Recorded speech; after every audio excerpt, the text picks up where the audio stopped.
कि आप लोगों ने सुना होगा कि कुछ लोगों ने भागकर शादी कर ली, कभी ना कभी तो सुना होगा, डेफिनेटली मूवी में भी देखा होगा जो लोग भाग के शादी कर लेते हैं। तो ये जो कानून है ये ऐसा ही है कि जो लोग भागकर शादी करते हैं वो अपनी शादी को इस कानून के तहत जो है वो रजिस्टर करवाते हैं। तो ये है स्पेशल मैरिज एक्ट 1954। इसमें तो ये कानून अलाउ करता है कि लोग जो है वो बिना किसी रिलीजियस कस्टम या रिचुअल्स के थ्रू अपनी शादी जो है वो करवा सकते हैं, रजिस्टर करवा सकते हैं। जैसे कि आपको पता है शादी में वरमाला होती है और मंगलसूत्र पहनाया जाता है, सिंदूर लगाया जाता है। तो ये क्या है, रिचुअल्स कस्टम्स है, 7 फेरे लिए जाते हैं, राइट, तब जाकर एक शादी संपन्न होती है। बट यहां पर कहा जाता है कि शादी को संपन्न कराने के लिए रजिस्ट्रेशन के थ्रू भी जो है वो शादी संपन्न मानी जाएगी। तो ये वाली चीज हम लोग को यहां पर देखने को मिलती है। जो लोग अलग अलग कास्ट के होते हैं, अलग अलग रिलीजन के होते हैं या अलग अलग स्टेट्स के होते हैं, तो उनकी मैरिज जो हो सकती है वो स्पेशल मैरिज एक्ट के तहत कंडक्ट हो सकती है। तो ये वाली चीज जो है वो यहां पर बताई गई है, राइट। और उनको सिर्फ रजिस्ट्रेशन करवाने की यहां पर आवश्यकता है, क्योंकि देखो भागकर कौन लोग शादी करते हैं, जिनके परिवार एग्री नहीं होता। और परिवार ना एग्री होने की सबसे बड़ी वजह जो होती है वो मतलब जैसे सोसाइटी की लोग क्या कहेंगे, इस टाइप की चीज आ जाती है। एक तो दूसरी जो आ जाती है कि वो दूसरे कास्ट के हैं, दूसरी जाति के हैं, राइट। तो ऐसी चीजें आ जाती हैं। तो ये सब चीजों के कारण जो है लोग बाग जो है वो फिर उनको भाग के शादी करनी पड़ती है। भाग के जब शादी करते हैं लोग तो उनको इस कानून के तहत प्रोटेक्शन मिलती है और उनकी शादी जो है वो रजिस्टर होती है इस कानून के तहत। प्राइम पर्पस यही है कि इंटर रिलीजियस मैरिज जो है वो सफलतापूर्वक जो है वो कंडक्ट कराना। और मैरिज जो है वो एक सेक्युलर इंस्टीट्यूशन जो हम लोग को देखने को मिलता है, तो वो रजिस्टर के थ्रू भी जो है, यानी कि रजिस्ट्रेशन के थ्रू भी जो है वो किया जा सकता है, राइट। तो ये वाली चीज यहां पर बताई गई है इस कानून के तहत। देखिए इसमें क्या क्या प्रोसीजर्स होती है, ये बहुत इंपॉर्टेंट है। प्रीलिम्स में जो है वो डायरेक्टली इससे रिलेटेड क्वेश्चंस बन सकते हैं। तो स्पेशल मैरिज एक्ट के अंदर कुछ प्रोसीजर लिखी हुई है जिसके तहत मैरिज रजिस्टर करवाई जाती है।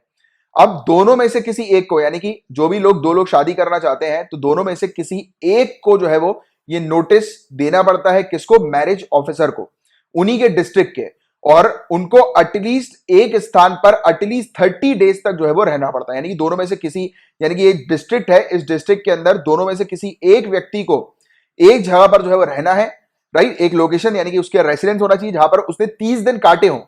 ये एक कंडीशन है, ठीक है, 30 डेज वाली। और दोनों में से किसी एक की बात हो रही, दोनों की बात नहीं हो रही। दोनों में से कोई एक जो है वो जिसका स्थान एटलीस्ट 30 डेज का हो, यहां पर रेसिडेंस उसका, यानी कि जहां पर उसने 30 डेज काटे हो, और उसी डिस्ट्रिक्ट के डिस्ट्रिक्ट ऑफिसर के पास जो है वो नोटिस प्रस्तुत करें। और जैसे ही उनको नोटिस दिया जाएगा तो डिस्ट्रिक्ट ये ऑफिसर होंगे, मैरिज ऑफिसर डिस्ट्रिक्ट के, वो क्या करेंगे, वो ऐसे नोटिस को जो है वो अपनी मैरिज नोटिस बुक में एंटर कर लेंगे। और मैरिज ऑफिसर जो होते हैं वो इस नोटिस को फिर पब्लिश करते हैं अपने ही ऑफिस में, ऐसे स्थान पर जहां पर वो नोटिस दिखाई दे लोगों को। जैसे कि कॉलेज वगैरह आप गए होंगे तो आपने देखा होगा, स्कूल वगैरह गए होंगे तो एक बुलेटिन बोर्ड नहीं होता स्कूल कॉलेज का, जहां पर आप जाते हो वहां पर जाकर देखते हो कि कुछ नोटिस वगैरह तो नहीं आया स्कूल का। तो वो वैसे ही वाला कुछ वैसा बोर्ड जहां पर जो विजिबल रहे सबके लिए, यानी कि विजिटर्स के लिए भी विजिबल रहे और जो ऑफिसर्स हैं वहां के उनके लिए विजिबल रहे, यानी कि दिखे कि हाँ यार ये नोटिस जो है वो लग गया है। तो ऐसे नोटिस को जो है वो पब्लिकली पब्लिश कर दिया जाता है, यानी कि लोगों के लिए, कि लोग जो भी हैं देख सके, इसको ओपन कर दिया जाता है, राइट। और नोटिस जो होती है मैरिज की, जो पब्लिश की जाती है, इस नोटिस के अंदर जो पार्टीज होती है, यानी कि जो जो दो लोग मैरिज करना चाहते हैं, उनके नाम होता है, उनका डेट ऑफ बर्थ होता है, उनका एज होता है, उनकी ऑक्यूपेशन होती है, उनके पेरेंट्स का नाम, उनकी डिटेल्स, उनका एड्रेस, उनका पिन कोड, उनकी आइडेंटिटी इंफॉर्मेशन और उनका फोन नंबर, और भी काफी कुछ डिटेल्स इसमें रहती है, राइट। तो ये प्रोसीजर होती है। एक बार रिवाइज कर लें क्या प्रोसीजर होती है। दो व्यक्ति अगर उनको शादी करनी है तो उनमें से किसी एक व्यक्ति को ये चीज जो है वो सुनिश्चित करनी है कि एक स्थान पर वो 30 दिन तक रुके रहे, और उसी डिस्ट्रिक्ट के, यानी कि जिस जगह पर वो 30 दिन तक रुके हैं, उस डिस्ट्रिक्ट के डिस्ट्रिक्ट ऑफिसर के पास जो है वो जाकर एक नोटिस दे सकते हैं, डिस्ट्रिक्ट मैरिज ऑफिसर के पास। और डिस्ट्रिक्ट मैरिज ऑफिसर क्या करेंगे, अपने मैरिज की जो नोटबुक होती है, मैरिज नोटिस बुक, उसमें जो है इस पर्टिकुलर डिटेल को एंटर करेंगे, और उसके बाद ये नोटिस जो होता है वो पब्लिश कर देंगे वो अपने ऑफिस के ही एक बोर्ड पर, राइट। और जो कि लोगों को दिखे, ऐसी जगह पर जो कि विजिबल रहे, राइट। और उसके बाद जो होता है फिर ये चीज जो है वो संपन्न हो जाती है, अगर किसी ने ऑब्जेक्शन नहीं उठाया तो। बट अगर कोई ऑब्जेक्शन रेज करता है मैरिज के ऊपर, और जो ऑब्जेक्शन जो होते हैं वो इस कानून के ऊपर लिखे हुए हैं, जैसे कि ऑब्जेक्शन काफी सारे हो सकते हैं, कि जैसे कि किसी ने बोला कि यार ये तो मतलब फ्रॉड है, या कुछ इस तरीके के लोग हैं, ऐसे भी ऑब्जेक्शन होते हैं ना, कि ये तो फ्रॉड कर रहे हैं, या फिर ये नहीं, मतलब ये जो है वो जानबूझ के फंसाया जा रहा है एक लड़की को, जानबूझ के जो है वो इस प्रकार से शादी कराई जा रही है उसकी, राइट। तो ऐसी भी चीज हो सकती है, कोई भी किसी प्रकार का ऑब्जेक्शन रेज कर सकता है। तो ऑब्जेक्शन रेज जो है का जो पीरियड होता है वो 30 डेज का होता है, यानी कि पहले तो 30 डेज उस व्यक्ति को रुकना है, फिर 30 डेज का जो पीरियड होता है उसमें जो है वो नोटिस जो है वो लगाया जाता है। और नोटिस जब लगाया जाता है तो 30 डेज तक अगर कोई ऑब्जेक्शन नहीं आता है तो मैरिज संपन्न मानी जाती है, मैरिज रजिस्टर कर दी जाती है। बट अगर कोई ऑब्जेक्शन आता है तो मैरिज ऑफिसर पूरी इंक्वायरी करते हैं उस ऑब्जेक्शन के ऊपर और फिर वो डिसाइड करते हैं कि मैरिज को रजिस्टर करना है या नहीं करना है। तो सिंपल सी सिर्फ इतनी प्रोसेस है।